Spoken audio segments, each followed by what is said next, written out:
29 may tarixində Azərbaycan Respublikası Mədəniyyət Nazirliyinin maliyyə dəstəyi, İçərişəhər Dövlət Tarix Memarlıq Qoruğu İdarəsi və Qeyd Sosial Maarifləndirmə İctimai Birliyinin birgə təşkilatçılığı ilə İçərişəhərdə Qarabağ Mədəniyyəti xəritəsi Hər rayonun öz səsi adlı genişmiqyaslı festivalının açılış mərasimi baş tutub. Festivalın əsas məqsədi Qarabağın zəngin mədəni irsinin tanıdılması, milli mənəvi dəyərlərimizin təbliği, eləcə də bölgənin mədəni potensialının geniş ictimaiyyətə təqdim olunmasıdır. Tədbir çərçivəsində Qarabağ sərgisi, canlı musiqi proqramları, ənənəvi sənətkarlıq nümunələri, milli mətbəx təqdimatları və ustad dərsləri təşkil olunub.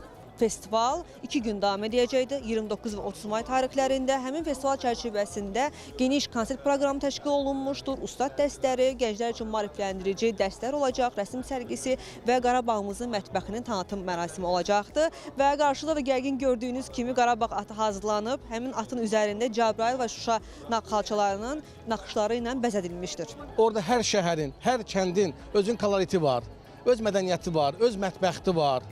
Özünün xüsusi yanaşması var. Həm şəhər salmasında, həm insanların xarakterində, həm yaratdıqları mədəniyyət incilərində və bu gün bu festival təmsil olunur. Həmin o incilərlə həm də təbliğ olunur. Çünki İçərişəhər yalnız Bakının şəhərimizin sakinləri yox, qonaqların da çox olduğu bir yerdir və turistlərimizə də gözəl Qarabağımızı, Şərqi Zəngəzurumuzu tanıdırıq, təbliğ edirik. Düşünürəm ki, bu da bizim çox vacib məsələdir. Dünya Azərbaycan tanısın, bilsin və sevsin.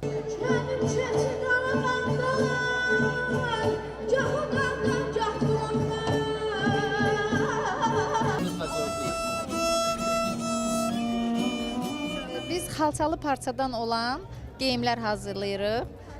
Müxtəlif aksesuarlar, araqçınlar, çantalar. Bugünkü tədbirdə də bu geyimlərin təqdimatı ilə iştirak edirik. Çox böyük maraq var, gələnlər geyib yoxlamaq istəyirlər, şəkil çəkdirirlər. Festival bədii proqram və konsert çıxışları ilə davam edir. Tədbir iştirakçıları Qarabağın müxtəlif rayonlarına məxsus mədəniyyət nümunələri, milli musiqi və sənətkarlıq ənənələri ilə yaxından tanış olmaq imkanı əldə ediblər.